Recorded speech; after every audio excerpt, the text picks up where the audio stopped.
But the value proposition is not enough. Choosing a value proposition doesn't do the job. What you've got to do is decide how you're going to deliver it. So we use a framework that says, instead of figuring out how to decide what product am I going to make and how am I going to make it and how I'm going to sell it, we urge you to say, let's take each of those resulting experiences in that value proposition and walk through what have we got to do to provide and communicate it. We may mean you, but also others with whom you're in effect partnering or trying to influence in your chain. How are you going to provide each experience? What do the product features have to do? What does manufacturing have to do? What does sales and service have to do to actually help provide that specific experience? And same thing with communicated. How are we going to get the customer to understand what it is being promised, what its value is, and why they should believe it?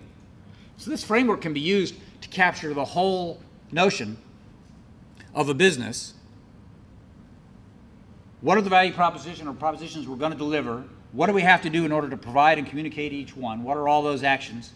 What are the financial and human resources we have to invest in order to provide and communicate that value proposition? What are the capabilities we have to build, the capability gaps we have to close, and how are we going to close those? That needs to be thought through at the level of strategy. What's the total cost of delivering that value proposition, of providing it and communicating it effectively? And what's the revenue we're going to get from that value proposition, and therefore what is the profit we believe that value proposition will actually produce for us? So this value delivery system as a way of thinking about a business is different than listing internally driven and customer compelled functional decisions independent of a real value proposition.